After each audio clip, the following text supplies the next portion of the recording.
Et coucou, j'espère que vous allez bien. Je suis très heureuse de vous retrouver pour un nouveau tirage à choix multiples avec l'énergie des pierres.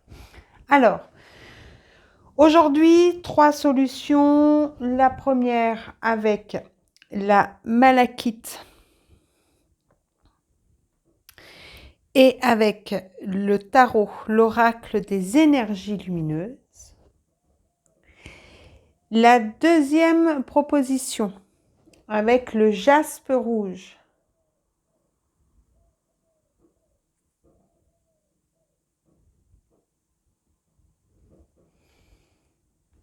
Et l'oracle des énergies de lumière, de l'univers, pardon. Et la troisième avec de la sélénite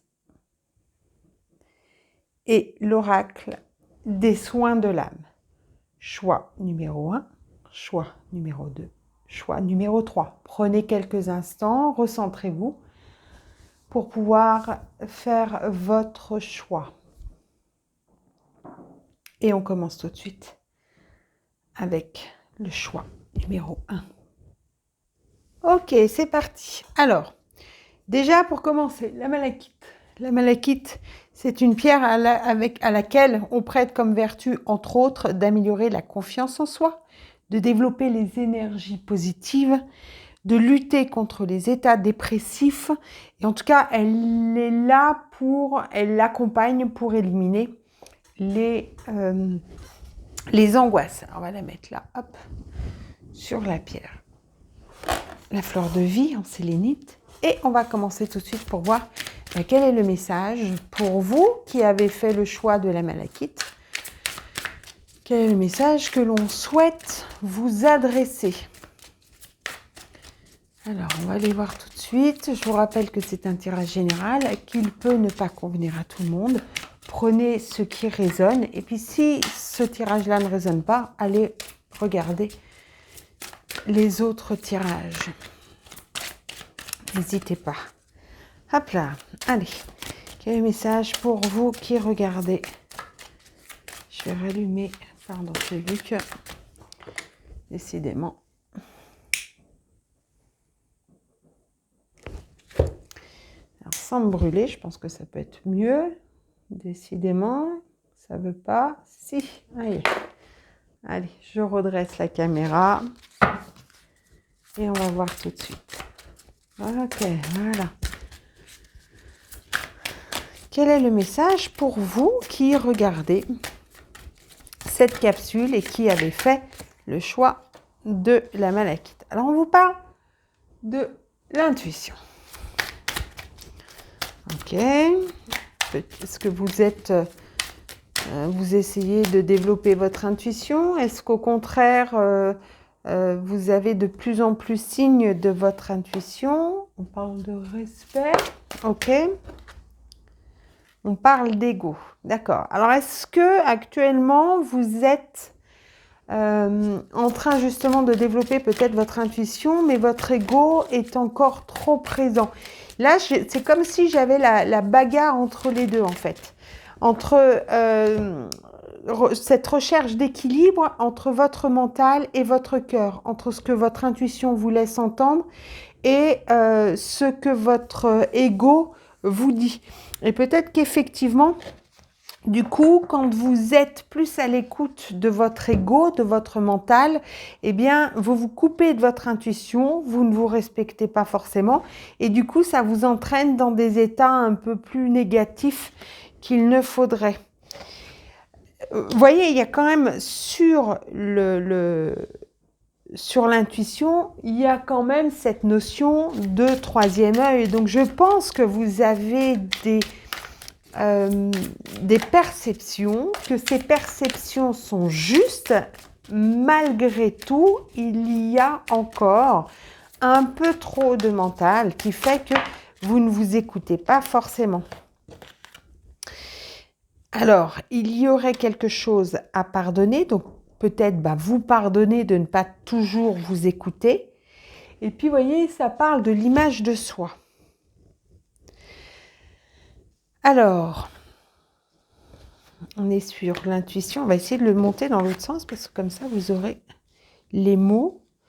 Et puis, vous laissez, bien entendu, en fonction des mots, en fonction des images, vous laissez vous regarder ce qui vient à vous, qu'est-ce qui prend sens pour vous. Alors, j'ai l'impression que lorsque l'intuition vient, enfin, s'adresse à vous, lorsque vous entendez cette voix, lorsque vous avez ces perceptions, lorsque vous vous ouvrez à votre sixième sens, à cette petite voix qui vous dit qu'il faudrait plutôt passer par là que par là, vous l'écoutez pas toujours. Vous n'êtes pas toujours dans cette écoute. Parce que le mental, grosso modo, vous dit peut-être que ça sert à rien, que ça va toujours être la même chose, que voilà, qu'on va perdre du temps, etc., etc. Je ne sais pas, hein, ces petites choses. Mais à un moment donné, du coup, vous vous coupez de ce que vous pouvez pressentir, de ce que vous ressentez, de ce vers quoi vous avez envie d'aller. Et c'est comme si, en fin de compte, derrière, vous êtes un peu... vous êtes un petit peu dans cette malveillance envers vous-même, dans ce rabaissement, dans ce dénigrement constant. Et là, alors là, on vous dit déjà qu'il faut vous pardonner. Hein, c'est cette façon de faire, c'est parce que peut-être ça fait des années et des années que vous le faites. Donc là, on vous conseille vraiment de vous pardonner là-dessus. Ok, j'ai pas encore écouté mon intuition, mais je vais y aller. Parce que au final, en fin de compte, le fait de vous rabaisser comme ça continuellement, de vous dénigrer, de vous auto-saboter, fait qu'à un moment donné, ça vous permet pas forcément d'avancer. Vous voyez ce que je veux dire? Donc c'est important à un moment donné de se donner la permission de se tromper, de se donner la permission, parce que c'est comme ça que vous allez avoir confiance en vous. C'est que plus vous allez aller dans le dénigrement, plus vous allez être à l'écoute de votre mental. Vous êtes un bon à rien, vous êtes nul, ça sert à rien, vous y arriverez jamais, etc., etc. Et donc derrière, vous entretenez des pensées négatives qui vont, en fin de compte, continuer à diminuer l'estime que vous avez et l'image que vous avez de vous-même. À l'inverse, si vous écoutez un peu plus l'intuition et que vous essayez, alors sur des petites choses au départ, voilà, je vous dis pas qu'il faut jouer votre vie sur ce que vous entendez ou ce que vous percevez, mais vous pouvez commencer sur des petites choses. Quand vous allez vous rendre compte, tiens, aujourd'hui j'ai envie de passer par là, pourquoi je ne sais pas. Je vous prends cet exemple parce que ça peut être un des exemples le plus simple.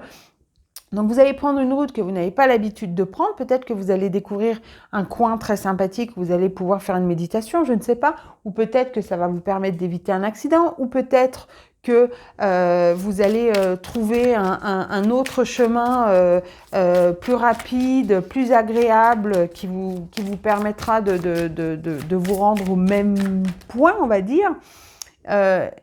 Et quand vous allez voir ça, petit à petit, vous allez faire confiance à votre intuition, vous allez un peu plus la suivre, et en la suivant un peu plus, peut-être qu'un jour, vous allez pouvoir faire sur des choses un peu plus importantes, un changement de vie, un changement de boulot, voilà, j'entends alors comment on appelle ça? Quand on change de travail et qu'on change même carrément de destination. Ah, j'ai le nom, j'ai perdu le mot.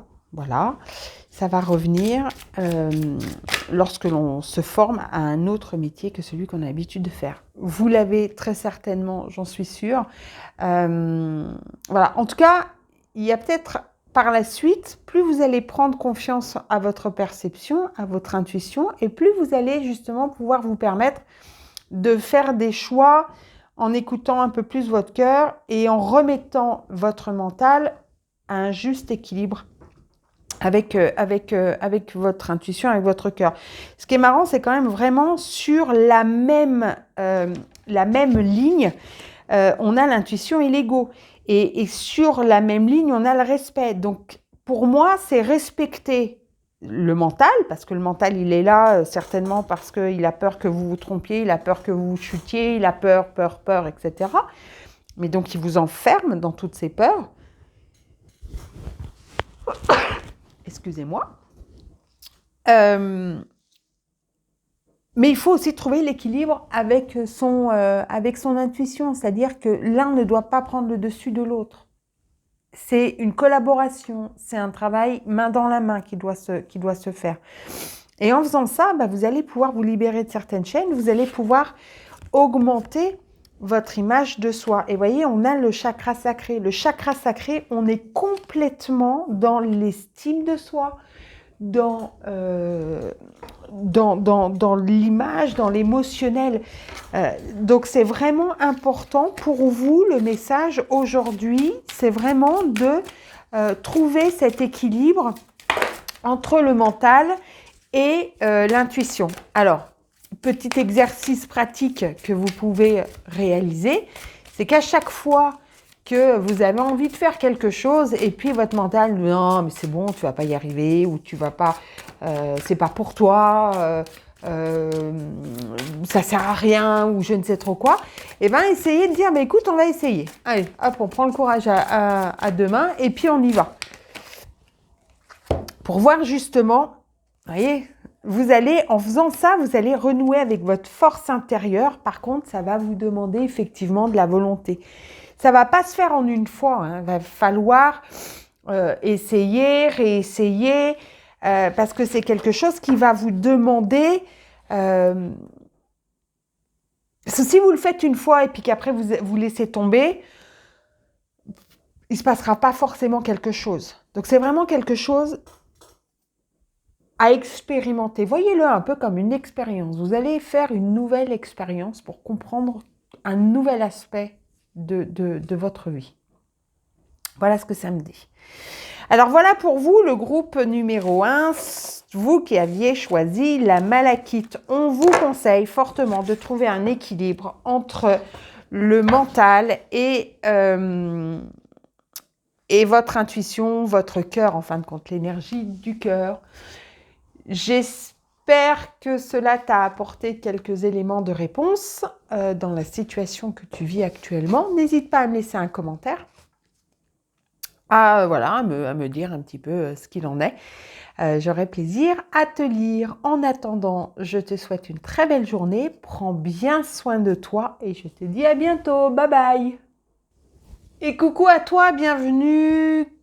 Toi qui as choisi le groupe numéro 2 avec le jaspe rouge ou l'oracle des énergies de l'univers. Alors, le jaspe rouge, c'est une pierre d'ancrage et de dynamisme. On lui prête cette vertu-là. C'est une pierre qui permet également de surmonter l'inconnu. Elle stimule l'esprit. Voilà, c'est les principales vertus du jaspe rouge. Alors, on va aller voir tout de suite. Quel est le message pour toi? Alors, on te parle d'un début. Donc, peut-être que là, tu te trouves...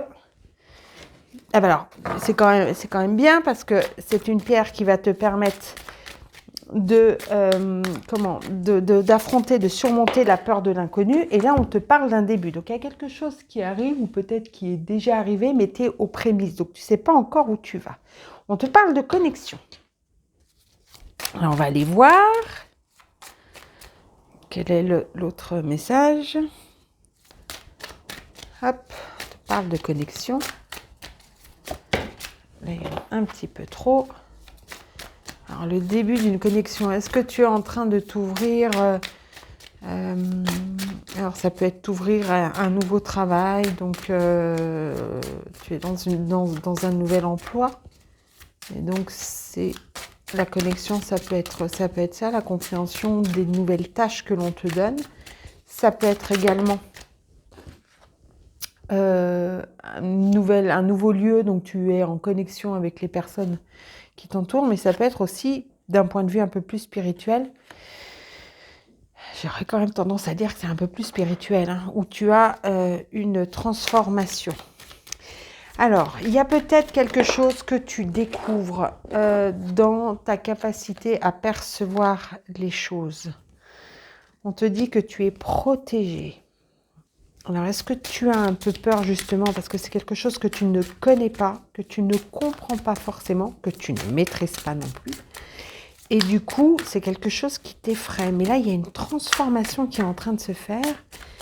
Alors, tu peux être protégé par tes guides, hein, tu peux être protégé par tes ancêtres, les galactiques, en fonction des connexions que tu vas avoir, que tu vas entretenir. J'ai l'impression aussi qu'il y a... tu peux être protégé par la vie. Le souffle de la vie, c'est quand même... c'est marrant parce que c'est comme si, en fin de compte, maintenant que tu as... Alors là, il y en a un petit peu trop. Maintenant que tu as eu cette connexion, c'est comme si tu comprenais. Et c'est comme si il y avait une nouvelle ouverture et quelque chose de plus grand qui s'ouvre. Alors, tu vois, ça met un terme à quelque chose pour permettre la création de quelque chose d'autre. Je ne sais pas ce que tu as découvert. Alors, là, c'est marrant parce qu'on propose pas forcément de te regrouper avec des personnes qui auraient ces mêmes capacités que toi, de te réunir pour pouvoir justement être guidé. C'est comme si, en fin de compte, cette nouvelle connexion, cette nouvelle perception, tu la vivais. Alors, ça te fait un peu peur, ça t'effraie un petit peu parce que c'est quelque chose que tu ne connais pas, que tu ne maîtrises pas. Mais en même temps, j'ai pas l'impression, c'est quelque chose qui t'épanouit, qui te rend riche, mais j'ai pas l'impression que tu aies réellement besoin d'avoir des personnes qui t'accompagnent pour pouvoir te montrer le chemin. J'ai vraiment l'impression que c'est quelque chose que tu découvres petit à petit. Mais c'est toi, tu vois, comme à l'image de cette carte, en fin de compte, c'est toi c'est en revenant à toi que tu arrives à comprendre les choses, à les créer, à les mettre en place. Il y a un super message là quand même. En fin de compte, on dit que tu reviens à ce que tu es. Bah oui, tu reviens à ce que tu es au fond de toi. En fin de compte, là, c'est comme si tu te reconnectais avec toi-même, avec ton être intérieur, avec ton enfant intérieur, avec ton âme, avec peut-être même tes vies passées. En tout cas, tu as été chercher des réponses en toi. C'est quand même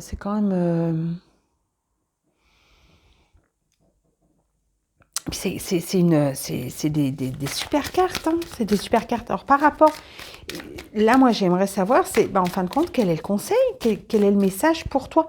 Alors là quelque part c'est déjà pour moi une validation des choses que tu es en train de vivre, hein. Effectivement, si tu te poses des questions, hein, tu es dans le droit chemin. Ce que tu perçois, ça reste juste. Tu te reconnectes à toi et ça, c'est juste. On est OK. Donc, tu es sur le bon chemin. Ça va te permettre de créer. Alors, créer, ça peut être créer simplement ta vie de rêve. Et ta vie de rêve, ça peut être comptable parce que tu adores les chiffres. Tu vois, ça me renvoie sur quelqu'un qui, à un moment donné, fait des mathématiques. Se reconnaîtra peut-être et je la salue. Elle nous a raconté cette histoire et je pense qu'elle ne m'en voudra pas si je la reprends, mais elle fait des mathématiques, elle est prof de maths. Et puis, sauf que prof de maths lambda, c'est quelque chose qui ne lui plaît pas. Et donc, elle avait commencé à faire un travail sur elle. Elle avait commencé à s'ouvrir, donc elle avait les connexions spirituelles, elle ressentait de plus en plus de choses. Donc ça, elle a cette capacité, c'est OK. Et puis, elle a été voir un thérapeute, et puis le thérapeute lui dit « Mais non, mais toi, ta mission de vie, c'est les maths. » Alors, elle essayait, elle, de s'écarter de ça, parce qu'elle avait vraiment envie d'être dans le soin. Et en fin de compte, sa mission de vie, on lui confirme que c'est les maths. Mais par contre, c'est peut-être les maths à amener d'une manière beaucoup plus ludique, pour que justement les élèves dont elle va avoir la charge comprennent beaucoup plus facilement et ne soient pas, rabaissés parce qu'ils ne comprennent pas ou humiliés parce que là, elle va vraiment adapter sa façon de faire aux besoins de la personne. Et sa mission de vie, c'est ça. Et moi, j'ai un peu cette impression où, aujourd'hui, en fin de compte, tu es dans quelque chose où, parce que tu t'es reconnecté à toi et à ce que tu veux réellement et à ton être profond, que tu vas être en capacité de créer le monde que tu veux. Mais c'est pas forcément devenir humanitaire dans un pays nécessiteux. Ça peut être comme mon ami, faire des maths et donner cette compréhension aux personnes. Tu comprends ce que je veux dire? Il n'y a pas... à partir du moment où tu t'es reconnecté à toi, enfin là, tu as développé une capacité incroyable. Et tu vas être en croissance, tu vas trouver cet équilibre entre ton ego et ton cœur. Et derrière, il y a une discipline. Alors, par contre, voilà, ça te demande quand même une discipline, hein, parce que ça a été quelque chose, ça t'a pris du temps. Tu as trouvé les clés. Tu vois, il y a des clés, il y a des horloges. C'est des choses qui ne se sont pas faites en un claquement de doigts. Et tu vas continuer à persévérer et à poursuivre. Tu vois, pour moi, il y a vraiment ce début. Tu es vraiment qu'au début de ta croissance. Tu es en train vraiment de développer et d'ouvrir. Et là, il y a vraiment cette notion de mouvement. Il y a des choses qui vont se mettre en place. En tout cas, que tu es en train de mettre en place. Parce que tu es à l'écoute de toi. Alors, on va juste voir, est-ce qu'il y a un conseil pour toi?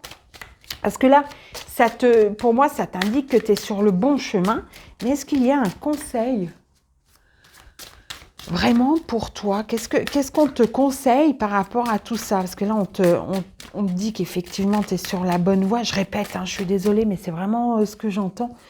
Alors, est-ce que le message pour toi, simplement, c'est ça, c'est que tu es sur la bonne voie? Attends, il y en a une qui s'est retournée.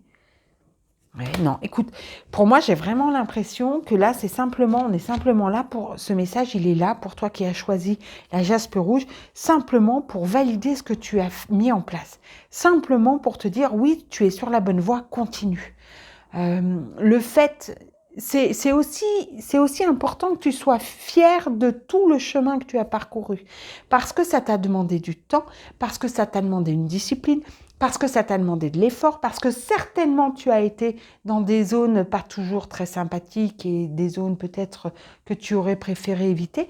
Mais tout ça, ça te mène là où tu es et où tu vas pouvoir vraiment t'ouvrir à quelque chose d'énorme parce qu'en fin de compte, tu sais qui tu es, tu sais ce dont tu as besoin, tu sais ce qu'il te faut.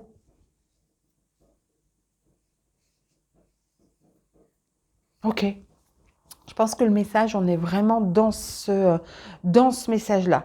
C'est un message vraiment, c'est une validation de tout ce que tu as pu mettre en place. Et en fin de compte, ça te dit simplement de continuer parce que en continuant, eh ben, tu vas continuer l'aventure, tu vas continuer à transformer, tu vas continuer à créer et tu vas vraiment être encore plus dans toi, ce que tu es. C'est plutôt très positif. Voilà, toi qui as choisi la JASP, le groupe numéro 2. J'espère que cela t'a apporté les réponses à tout ton questionnement. N'hésite pas à me laisser un commentaire, ça sera avec grand plaisir que je te lirai. Et puis en attendant, je te souhaite une très belle fin de journée. Prends bien soin de toi et je te dis à très bientôt. Bye bye. Et coucou à toi, le groupe numéro 3, celui qui a choisi la sélénite. Alors, la sélénite, c'est une pierre à laquelle on prête comme vertu d'apaiser, de retrouver la paix intérieure, de trouver ou de la retrouver. Elle permet aussi de développer l'intuition et d'augmenter la confiance en soi. Alors, sélénite sur sélénite, je ne sais pas si vous allez la voir. On va voir en tout cas tout de suite quel est le message pour toi. Qu'est-ce que tu as besoin d'entendre, toi qui as choisi cette pierre et ce choix. Alors, on va regarder. Jusqu'à maintenant, les deux premiers étaient assez en corrélation avec les pierres choisies. C'était assez intéressant. Et on va aller voir toi. Alors, quel est le message pour toi? Alors déjà, on parle d'intelligence. Hop, on va éviter de brûler les cartes. Ça peut être pas mal. Il y en avait trop. Quel est le message pour toi qui as choisi?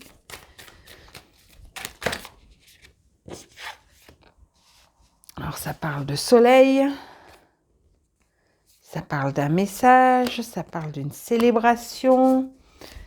Ok. Quel est le message pour toi? Alors, là, il y en a un petit peu trop quand même à chaque fois. Une par une, ça serait bien.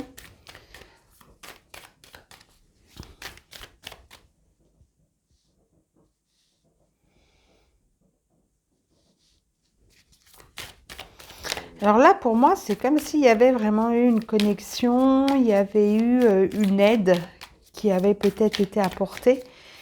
Et une aide très positive puisque derrière, tu célèbres quelque chose. Donc, c'est plutôt une réussite. Alors, est-ce que c'est cette intelligence du cœur? Tu sais, on parle beaucoup d'intelligence du cœur. Est-ce que tu as eu l'intelligence du cœur de venir en aide à quelqu'un? Il y a quelque chose... tu as célébré... Alors, c'est marrant parce que j'ai l'impression, le fait de célébrer les attentes, c'est comme si, maintenant, en fin de compte...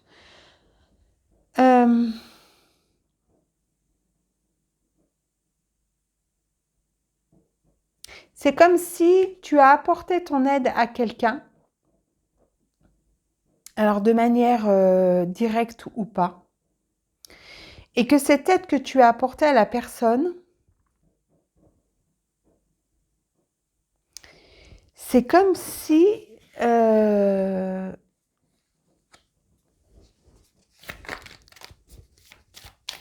alors, j'entends, tu attends aujourd'hui ta récompense.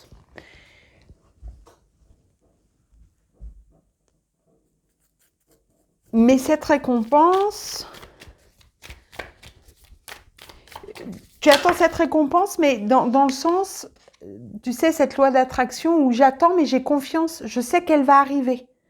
Alors, attention, pas que tu as fait quelque chose dans l'espoir d'être récompensé, mais c'est un petit peu, tu sais, enfin, le jour où en fin de compte, il y a cette notion de donner, de recevoir. Je ne sais pas si tu connais cette notion-là, où à un moment donné, bah, quand tu donnes, tu reçois, sans pour autant te mettre dans une énergie de « je t'ai donné, donc maintenant tu vas me rendre ». On n'est pas là-dessus. Mais en tout cas, pour moi, il y a cette notion où tu as donné de ta personne, d'une manière ou d'une autre, peut-être de manière concrète et puis peut-être de manière totalement abstraite, simplement en étant là, en ayant écouté quelqu'un qui en avait besoin. De prendre le temps de saluer quelqu'un qui était dans le besoin. Tu vois, ça peut être juste des petites choses comme ça, pas forcément des gens que tu connais et avec qui tu entretiens des relations. Mais en tout cas, j'ai vraiment cette notion que suite à ça, eh ben, tu as peut-être reçu un message parce que le fait d'avoir écouté, le fait d'avoir dit bonjour, eh ben, il y a des choses qui ont bougé pour la personne. Et en fin de compte, aujourd'hui, on est en train de te dire que bientôt, il y a une célébration qui va arriver parce que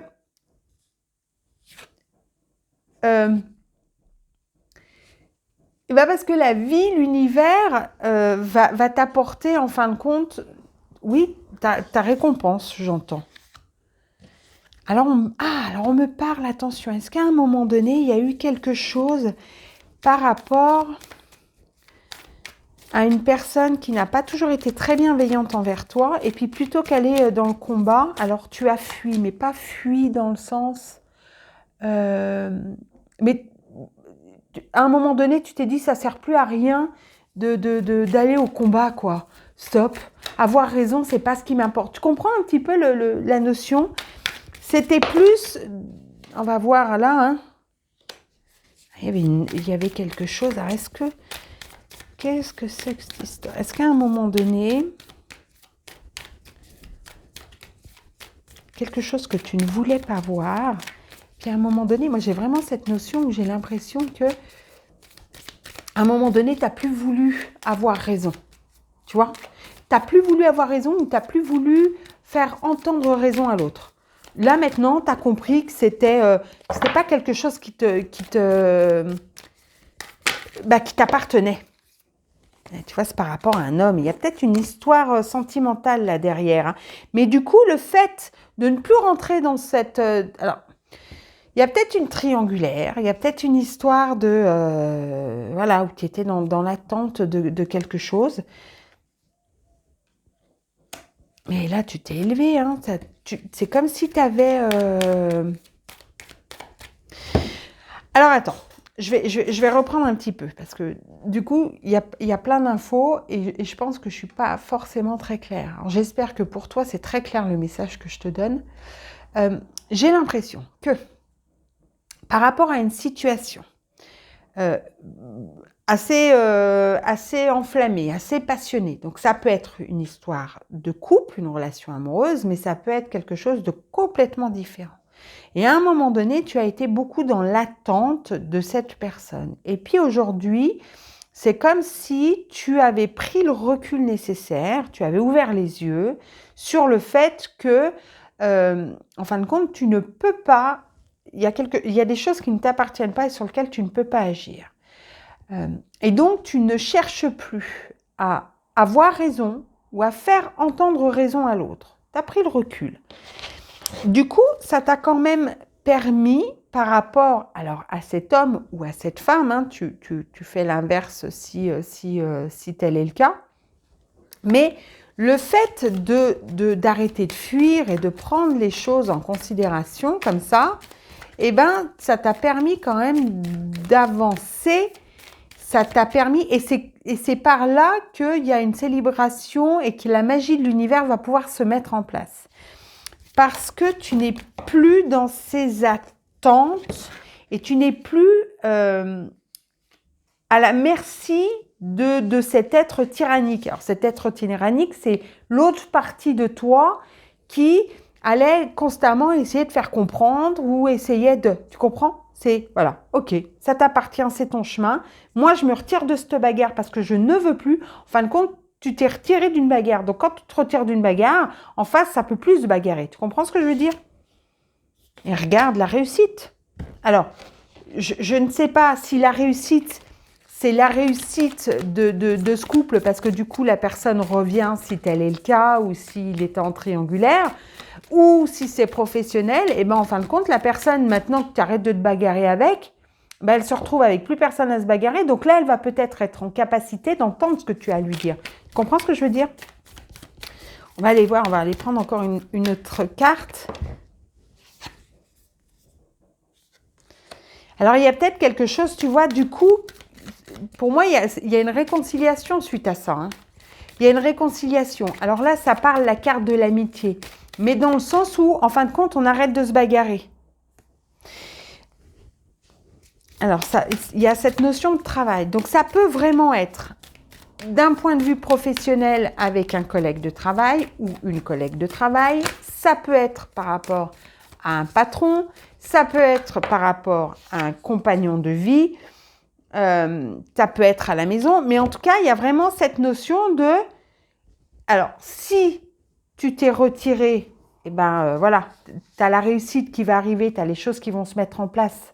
Laisse faire le timing divin et là, tu vas vraiment avoir le résultat de cette décision dont je me mets en retrait et j'arrête de rentrer dans la bagarre. Soit alors, tu n'y es pas encore à ce retrait et donc là, on te conseille fortement, on te conseille effectivement de ne plus donner cas de cette bagarre. Ne cherche pas à avoir raison, ne cherche pas à faire entendre raison à l'autre parce qu'il n'est pas forcément en capacité. Voilà, tu vois, parce que toi, ça te met que dans de la colère, hein, tout ça. Toi, ça te met dans la colère. Lui, ça le met dans la colère. Ou elle, ça la met dans la colère. Et au final, il n'y a rien de productif. Donc, sors de cette colère. Sors, tu vois, de cette notion un peu tyrannique, despotique. Et puis, tu verras que derrière toi, ça ira beaucoup mieux. Tu as la réussite. Tu as quand même quelque chose de super positif qui arrive. Donc, si tu n'y as pas encore, c'est le moment d'aller travailler sur ta colère. Peut-être libère-toi de ta colère envers cette personne. Ça peut être fait une lettre. Dis-lui tout ce que tu as besoin de lui dire. Alors, cette lettre, on ne la donne pas, d'accord ? C'est pas le but de générer d'autres choses, d'autres tensions. La personne ne peut peut-être pas voir, tout simplement, ce que toi, tu es en train de lui expliquer parce qu'il n'a pas cette vision-là. Et ça, c'est une perception. J'ai déjà expliqué à plusieurs reprises, alors je ne sais pas si tu l'as vu, mais cette notion de perception, tu prends une feuille, tu écris un 6 dessus, toi tu vois le 6, mais la personne qui se trouve en face de toi, elle va voir un 9. Ça ne veut pas dire qu'elle a tort, ça ne veut pas dire que tu as tort, ça veut juste dire que vous voyez les choses différemment. D'accord ? Donc à un moment donné, tu peux pas lui faire dire, mais regarde, c'est un 6, puisque lui voit un 9. Tu comprends ce que je veux dire? Donc, à un moment donné, c'est ça. C'est comprendre que ce que lui ou elle voit n'est pas ce que toi tu vois. Ça ne veut pas dire qu'il a tort, ça ne veut pas dire que tu as tort, ça veut juste dire que vous avez des perceptions différentes. Donc là, c'est vraiment pour moi cette notion, sors du truc, ok, toi tu vois un 9, tu as le droit de voir un 9, moi je vois un 6, j'ai le droit de voir un 6, tu n'as pas tort, je n'ai pas tort, tu n'as pas raison, je n'ai pas raison, et puis on coupe ce lien de colère. Donc tu écris la lettre, tu dis tout ce que tu as à dire à cette personne, tu la lis à voix haute comme si tu lui la lisais, ensuite tu la brûles et tu jettes les cendres dans un cours d'eau, dans les toilettes, dans ton lavabo, bref, tu peux y mettre aussi à la poubelle, fais juste attention que les cendres soient bien éteinte. Voilà pour toi. On te suggère vraiment de sortir de ce lien qui aujourd'hui est néfaste et qui t'embête un petit peu. Voilà, je te souhaite une très belle journée. N'hésite pas à me laisser un petit commentaire si tu t'es retrouvé et si tu trouves les choses dans ce que je viens de te dire. Ça me fera voilà, plaisir de pouvoir te lire et partager. En attendant, je te souhaite une très très belle journée. Prends bien soin de toi et je te dis à très bientôt. Bye bye.